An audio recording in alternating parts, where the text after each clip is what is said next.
So hey guys, just a short message before the video starts. I just got around to recording my second play and explain video from 25NL, from which you'll see the first part after this message. Just want to say I'm aware that there's still some audio issues in there. The clicking noises from the mouse are still really annoying, so I'll try to fix that by next time. In the meantime, feel free to give me feedback on this video, join the Discord page, join the discussion. Also, I might be streaming on Twitch in the future, maybe, no idea, but you can already drop a follow there on that channel. And if you like these videos, you can subscribe. The next part of this series should be out hopefully in a few days. And if you subscribe, you'll be able to see that. Okay, that's about it. Have fun in this video, and good luck on the tables. See ya. Right, 2 tables of Zoom. Another thing that we didn't have last time is the antes, something we definitely should consider. And yeah, obviously 25 and out plays a little bit differently.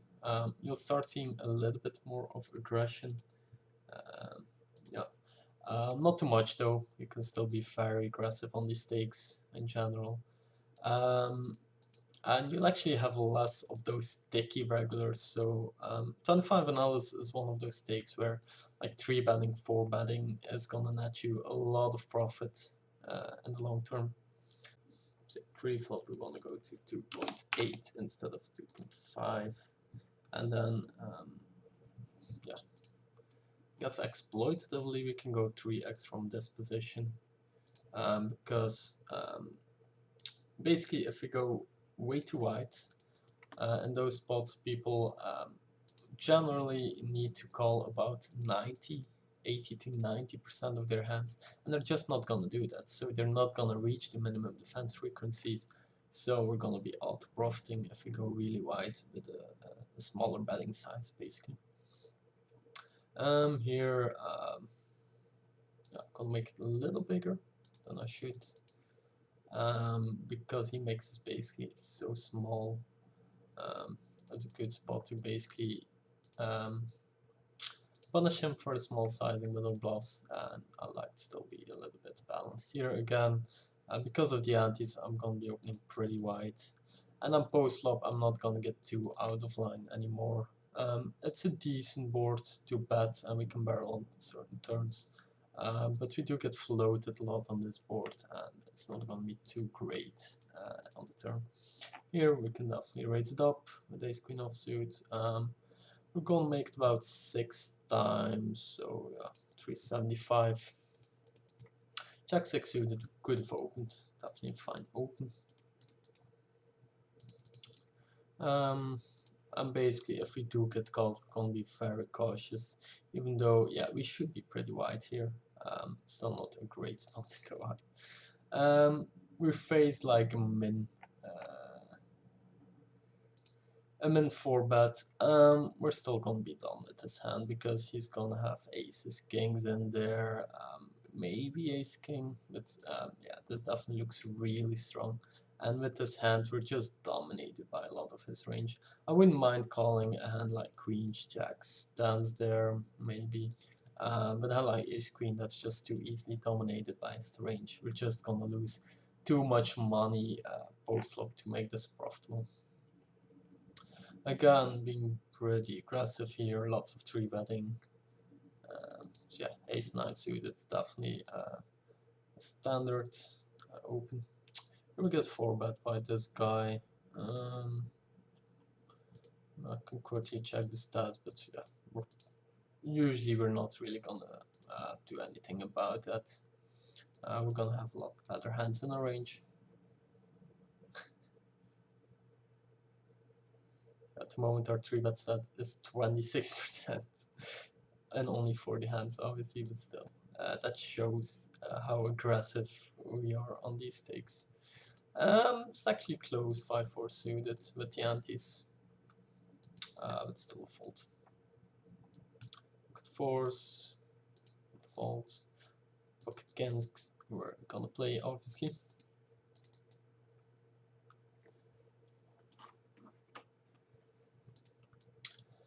Here, pretty good flop for a range. We're gonna start with a pretty small bet and then barrel most turns basically here.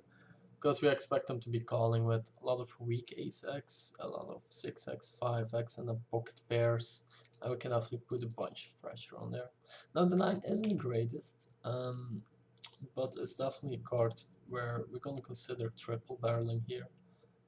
Because we expect them to still continue with hands like 7 6, 7 8, 9 8, 9 7, 5 7, 6 7, 6 8. No, so many hands, pairs plus gutshot. He's still gonna have some ace-x in there that he's probably not folding. But most of his range we can basically make him fold by the river, unless the river is like an 8 or a 7 or 9 or 6 or 5, then we're just gonna give up. The ace also isn't the greatest card here. It does make it so that it's less likely he has an ace. So we're still gonna barrel it off versus all the hands I mentioned, 9 8 and 9 7, 6 7, like all those pair plus gunshots.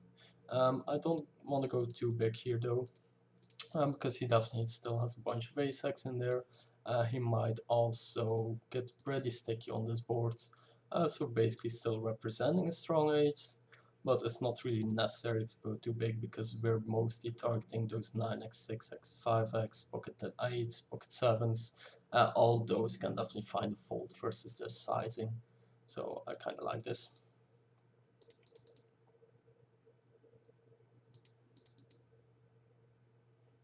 Interesting that he's tanking here.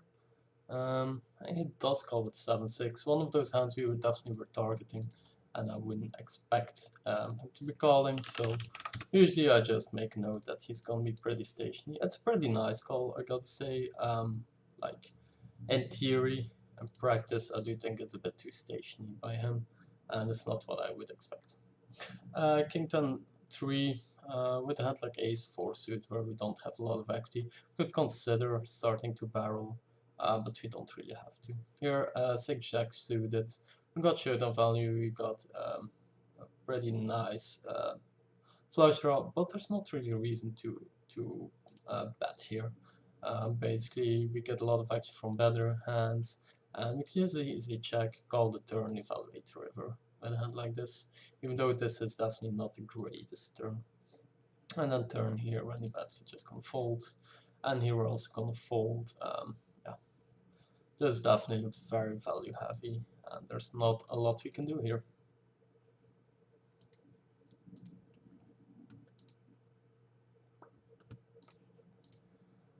It was actually close 9-8 offsuit with the antes with small sizing. I guess it's I would call 9-8 king 9 offsuit. King 8 offsuit is just a tiny bit too weak there. Again, we're going for 3-bet. King queen offsuit. Good hand to 3-bet here.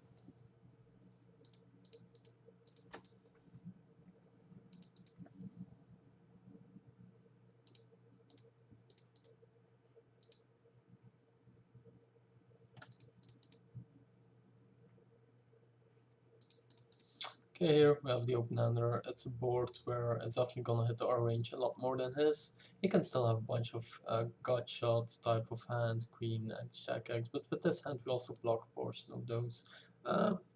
We can go big or small here. Against the known, I like to go a bit bigger. Start representing those strong queen x, jack x. Well, mostly queen x, over pair, sets 2 pairs. And yeah, we have a bunch of equity. With the antes, this is probably a profitable open. Normally without antes I wouldn't open this, but I think it's fine with the antes. There's always more money in the pot to play for, so we should be stealing a bit more. King 9 suited could potentially open, but is definitely also one of those close hands. King 8 suited and the cutoff we're gonna open.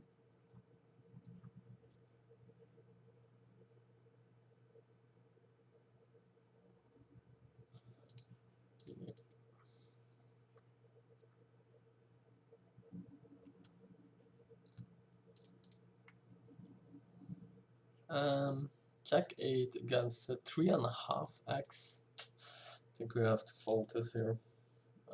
Let's close, but yeah, because he uses this sizing, we have to fold. If he goes any smaller, we have to call basically. Yeah. Here we flop a pair against half pot bet. Obviously, we're not going anywhere. Turn doesn't change anything. I don't mind folding this hand on the turn, even though against this half pot sizing, I'm probably calling. The reason is he should have a bunch of gut shots here, like king queen, 9-10, 9-8. You know, lots of gut shots in there. Not the greatest river here. Even though if he has a 10x, you might just check behind and you win the hand. So against these half pot bets, I don't mind getting a bit more sticky in these spots. Whereas if he went for a bigger bet, I would definitely fold there.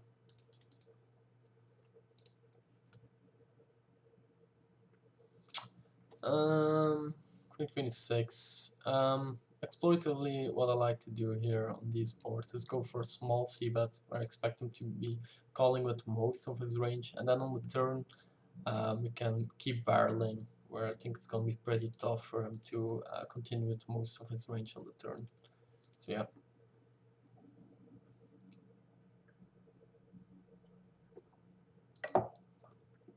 Here we face a 3-bet from hijack first undergun. We're just going to call here. Against the cold 4-bet, we can actually just fold here. Like, these are spots where people should be pretty tight, right? It's an undergun open, then a hijack 3-bet first undergun. This already should be pretty strong. And then we see a gold 4-bet in the button versus hijack versus undergun. So yeah, we're just folding there.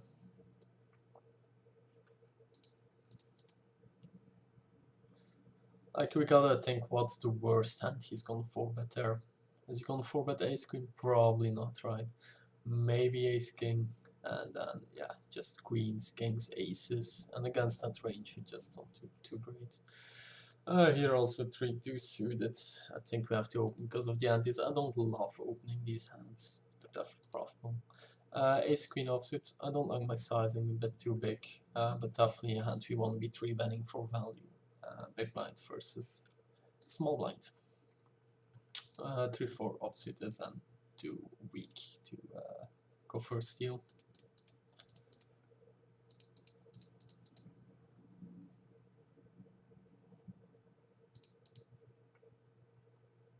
A king jack offsuit is actually also close-ish to open. And against squeeze, we're folding here. See the min 3-bet. See cold call here by another fish. Yeah, it's gonna be a very profitable spot in the long term. We expect to make a lot of money if we hit our sets. Yeah, this is a spot where we might still definitely have the best hand, but we're up against an uncapped range, and yeah, with 6s it's going to be pretty tough to continue here. But I'm definitely interested in seeing what's going to happen here. I expect a shove from this guy, a call from this guy, and yeah, being way behind this guy. Yeah, it's a bit. Wow, wait, what happened? He cashed out and then he got there. Poor guy. So yeah, I have to make a note here.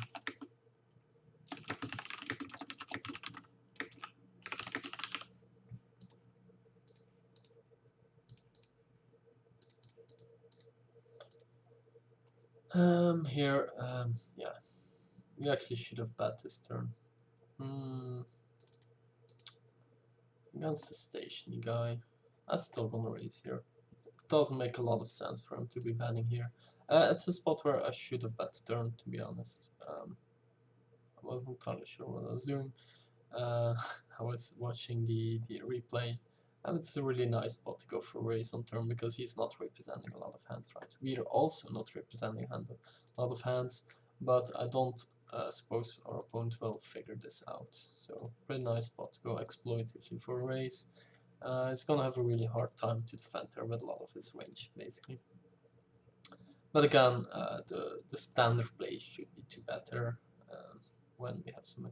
Here again, close with the antes, could consider opening this.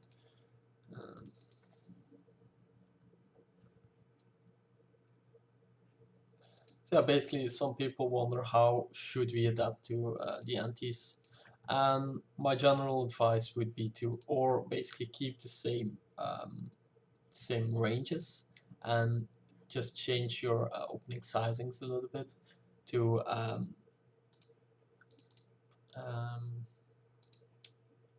make sure yeah, basically you're putting more pressure on the big blinds. You're giving people a tougher spots with their mediocre to weakish hands. So if you go for a steal attempt, we have more full equity with the bigger sizings, and we also, if you go for value with our hands, we basically get more value with the bigger sizing. The second thing you could do is opening up your ranges and use the same sizings, which you see me do in the button probably, and mostly in small blinds. Yeah, it's a bit dependent. 10-9, we could bet here on the turn, but I'm just gonna try to get showdown. King Queen offsuit is a nice 3-bet candidate.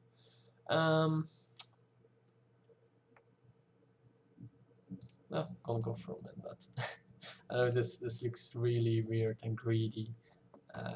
But in those spots where we're up against very capped ranges, there's just not much money to be made. So I like to go for a small bet where we might induce our opponent and make money that way. So there are another 3-bet spots.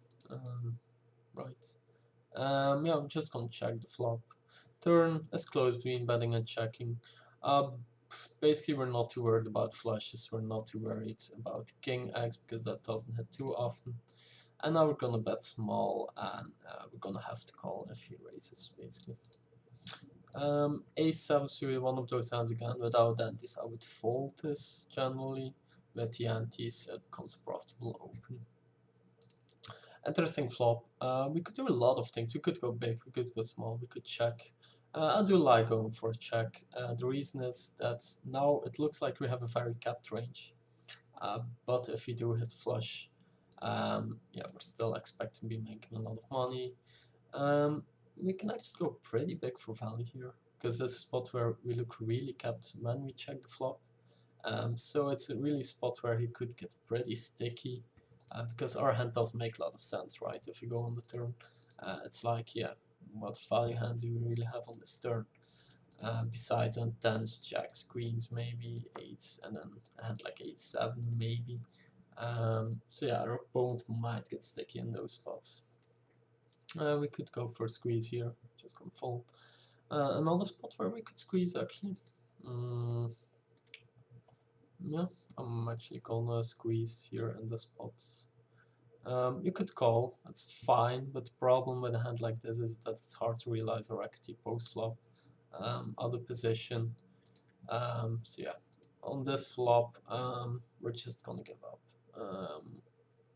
Yeah, not a lot going on. If he had at least a backdoor flush draw, I would bet this. But here, I expect still a bunch of ace-x in there.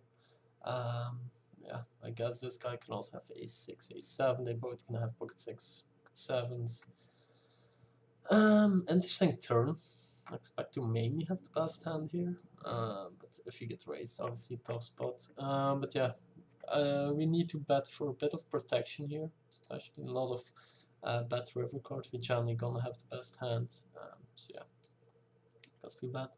And then river again, very tricky. Could do a lot of bet small, check. I'm gonna bet small. I think he's still gonna have enough 9-8, 7-8, 6-8 type of hands in there. That this might be a profitable bet here. Pocket 10s, too bad. Yeah, pocket 10s is still in there, pocket 8s is also in there.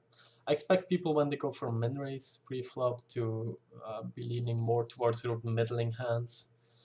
Pocket 10s is definitely a hand I wouldn't really expect in this range when he goes for min raise open.